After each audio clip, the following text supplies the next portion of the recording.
Bismillahirrahmanirrahim. Sahabat tutur sufi yang dirahmati Allah, dalam video kali ini kita akan membahas kisah yang paling inspiratif sepanjang masa, yaitu kisah kehidupan Nabi Muhammad SAW. Kisah penuh dengan pelajaran berharga, keteladanan, dan inspirasi. Mari kita mulai perjalanan dari awal kehidupan beliau hingga akhir hayatnya. Selamat menyaksikan. Nabi Muhammad SAW lahir pada tahun 570 Masehi di kota Mekah, sebuah kota perdagangan yang penting di Jazirah Arab. Beliau terlahir sebagai anak yatim. Ayahnya Abdullah meninggal sebelum beliau lahir dan ibunya Aminah wafat ketika beliau masih sangat muda. Kehidupan awal Muhammad penuh dengan cobaan, namun juga syarat dengan hikmah. Setelah kehilangan kedua orang tuanya, Muhammad dibesarkan oleh kakeknya Abdul Muthalib dan kemudian oleh pamannya Abu Thalib.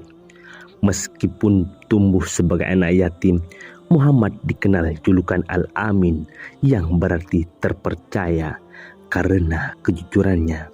Beliau selalu menunjukkan sikap yang mulia sejak usia muda, baik dalam tindakan maupun perkataan. Seiring waktu, Muhammad bekerja sebagai pedagang dan selalu menjunjung tinggi integritas. Kejujuran dan kepribadiannya membuatnya dihormati oleh banyak orang, termasuk Khadijah, seorang janda kaya yang kemudian menjadi istrinya. Pernikahan mereka penuh dengan cinta dan saling menghormati. Khadijah memberikan dukungan penuh dalam berbagai hal, baik dalam kehidupan sehari-hari maupun dalam misi kenabiannya kala itu. Pada usia 40 tahun, ketika Muhammad sedang menyendiri dan bermeditasi di Gua Hira, beliau menerima wahyu pertama dari Allah melalui malaikat Jibril. Wahyu ini menjadi awal dari perjalanan kenabiannya dan mengungkapkan Al-Quran. Wahyu pertama ini menginstruksikan Muhammad untuk membaca atau menyampaikan. Awalnya, Muhammad berdakwah secara diam-diam kepada keluarga dan teman-temannya. Orang pertama yang memeluk Islam adalah istrinya Khadijah dan sahabatnya Abu Bakar As-Siddiq. Seiring waktu, Muhammad mulai menyebarkan ajaran Islam secara terbuka yang mengajarkan tauhid, keadilan, dan persamaan. Dakwah ini mendapatkan perlawanan keras dari para pemimpin Quraisy yang merasa kekuasaan dan tradisi mereka terancam. Para pengikut awal Islam sering menghadapi penganiayaan dan penyiksaan. Meskipun demikian, mereka tetap teguh dalam keimanan mereka. Nabi Muhammad sendiri sering menjadi target serangan dan penghinaan. Pada puncaknya, pemimpin Quraisy memboikot keluarga dan suku Nabi Muhammad, menyebabkan mereka mengalami kesulitan besar. Salah satu peristiwa penting dalam kehidupan Nabi Muhammad adalah perjalanan malam Isra dan Mi'raj. Dalam peristiwa ini, Muhammad dibawa dari Masjidil Haram di Mekah ke Masjidil Aqsa di Yerusalem dan kemudian naik ke langit untuk bertemu dengan Allah. Peristiwa ini menegaskan status kenabian Muhammad dan memberikan penghiburan di tengah kesulitan yang dihadapinya. Isra dan Mi'raj juga menandai penetapan sholat 5 waktu sebagai kewajiban umat Islam. Karena tekanan yang semakin besar di Mekah, Allah memerintahkan Nabi Muhammad dan para pengikutnya untuk berhijrah ke Madinah. Hijrah ini menandai dimulainya kalender Islam. Di Madinah, Nabi Muhammad disambut dengan hangat dan diangkat sebagai pemimpin komunitas Muslim yang baru terbentuk. Di sana, beliau berhasil membangun masyarakat yang berlandaskan nilai-nilai Islam, menggabungkan berbagai suku dan kelompok dalam satu kesatuan. Di Madinah, Nabi Muhammad mempersatukan berbagai suku dan kelompok dengan Piagam Madinah yang dianggap sebagai konstitusi tertulis pertama di dunia. Piagam ini mengatur hubungan antara umat Islam dengan komunitas lain, termasuk Yahudi dan Kristen, serta menetapkan prinsip-prinsip keadilan dan hak asasi manusia. Piagam ini juga menunjukkan kemampuan Nabi Muhammad dalam menciptakan perdamaian dan kerjasama antar komunitas yang berbeda. Pertempuran besar seperti Perang Badar, Perang Uhud, dan Perang Khandaq menunjukkan keteguhan dan kebijaksanaan Nabi Muhammad.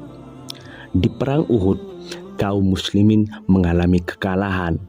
Namun, peristiwa ini memberikan pelajaran penting tentang kepatuhan dan kesabaran.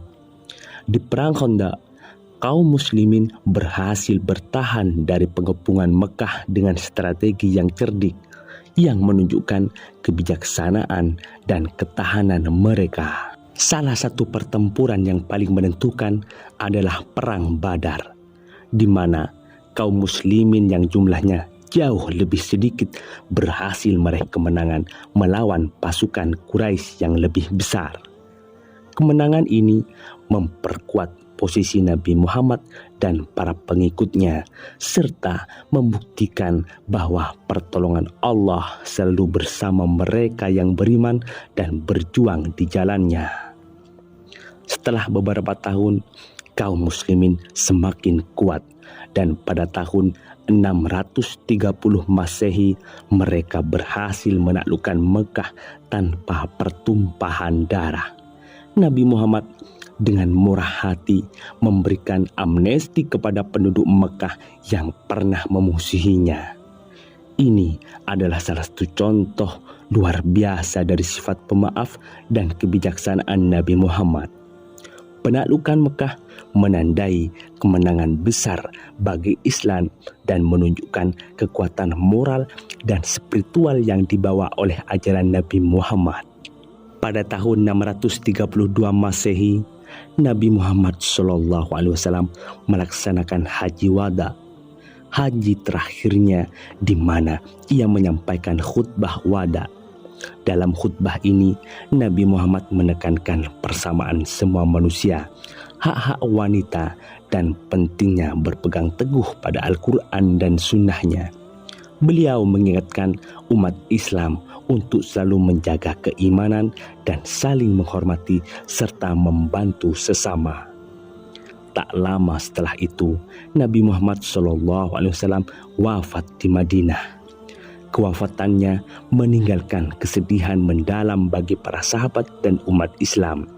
Namun, warisan ajaran dan keteladannya terus hidup dan memandu umat Islam hingga hari ini. Para sahabatnya, terutama Khulafaur Rasyidin, melanjutkan perjuangan beliau dengan mengembangkan dan menyebarkan Islam ke seluruh penjuru dunia. Setelah wafatnya Nabi Muhammad SAW, umat Islam menghadapi tantangan besar dalam menentukan siapa yang akan menjadi pemimpin mereka.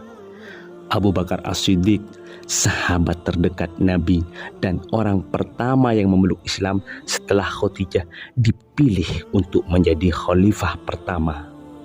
Pemilihannya menghadapi tantangan dari beberapa kelompok di Mekah dan Madinah.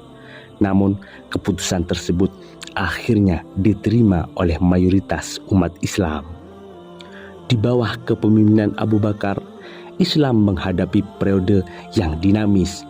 Salah satu tantangan besar yang dihadapi adalah penyatuan umat Islam yang terbagi setelah kematian Nabi Muhammad.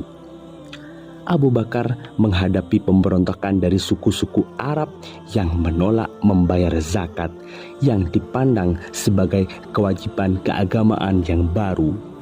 Khalifah kedua, Umar bin Khattab, meneruskan kepemimpinan yang kuat setelah wafatnya Abu Bakar. Di bawah pemerintahannya, wilayah Islam meluas secara signifikan melalui penaklukan Persia dan Bizantium. Kedatangan Islam di wilayah-wilayah ini membawa perubahan besar dalam struktur sosial dan politik. Selama masa kepemimpinan Umar, sistem administrasi negara Islam semakin terorganisir dengan baik. dan prinsip keadilan serta pelayanan kepada rakyat ditegakkan. Umar juga dikenal dengan kebijaksanaannya dalam mengelola keuangan negara, memastikan bahwa harta rampasan perang yang dikelola dengan transparan dan adil. Sedangkan Khalifah ketiga, Utsman bin Affan, melanjutkan perluasan wilayah Islam dan fokus pada pembinaan infrastruktur serta pendidikan. Di bawah pemerintahannya, mushaf Al-Quran dikumpulkan dalam bentuk yang lebih terstandarisasi dan salinan-salinan yang disebarluaskan untuk memastikan keseragaman teks suci umat Islam tersebut. Namun, kepemimpinan Utsman juga diwarnai dengan ketegangan sosial politik. Pada masa akhir kekhilafan Utsman, protes terhadap kebijakan administratifnya mengakibatkan pengusiran dari Madinah dan akhirnya pembunuhan tragis di rumahnya sendiri. Periode setelah wafatnya Utsman yang dikenal sebagai masa pemerintahan Ali bin Abi Thalib sebagai khalifah keempat adalah masa yang penuh dengan konflik internal dalam umat Islam. Konflik politik antara pihak yang mendukung Ali dan pihak yang mendukung khalifah sebelumnya menyebabkan perang Jamal dan perang Siffin yang meresahkan umat Islam secara luas. Kepemimpinan Ali terkenal dengan dedikasinya terhadap keadilan sosial dan penegakan nilai-nilai Islam dalam tindakan pemerintahannya. Namun, konflik-konflik dalam masa pemerintahannya membawa dampak jangka panjang terhadap persatuan umat Islam. Setelah masa kepemimpinan Ali, Muawiyah bin Abi Sufyan menjadi khalifah dan mendirikan dinasti Umayyah yang menjadi penguasa di kekhalifahan Islam selama lebih dari 1 abad. Dinasti Umayyah terkenal dengan ekspansi kekuasaannya dan pembangunan struktur administratif yang kokoh di wilayah-wilayah yang dikuasainya. Pada masa kekhalifahan Umayyah, pusat kekuasaan Islam dipindahkan dari Madinah ke Damaskus, dan era ini menandai perubahan signifikan dalam karakter pemerintahan dan budaya Islam. Meskipun ada kritik terhadap pengelolaan keuangan dan pemimpinannya yang otoriter, dinasti Umayyah juga membawa masa keemasan bagi perkembangan ilmu pengetahuan, seni, arsitektur dalam dunia Islam. Pada abad ke-8 Masehi, kekhalifahan Abbasiyah menggantikan dinasti Umayyah. Pemindahan kekuasaan ini menandai awal dari periode kekhalifahan yang lebih berfokus pada konsolidasi dan pemerataan wilayah Islam. Di bawah kepemimpinan Abbasiyah, Baghdad menjadi pusat kekuasaan yang penting dan dikenal sebagai salah satu pusat intelektual dan kebudayaan terbesar pada masa itu. Namun, kepemimpinan Abbasiyah juga menghadapi tantangan internal dan eksternal, termasuk perpecahan politik dan penyerbuan dari suku-suku Turki dan Mongol yang mengancam stabilitas kekhalifahan. Meski demikian, periode Abbasiyah adalah masa keemasan dalam sejarah dan perkembangan ilmu pengetahuan dengan banyak karya filsafat, matematika, dan kedokteran yang diterjemahkan dan dikembangkan dalam dunia Islam. Pada masa berikutnya, kemunduran kekuasaan Abbasiyah terjadi dengan bangkitnya kekhalifan Utsmaniyah dan berbagai dinasti lokal di berbagai wilayah Islam.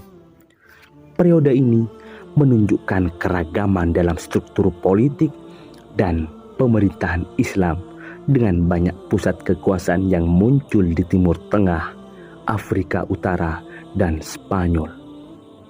Secara keseluruhan, kehidupan Nabi Muhammad SAW dan para khalifah yang mengikuti penunjukan perjalanan panjang umat Islam dalam menghadapi tantangan dan mencapai prestasi besar dalam berbagai bidang.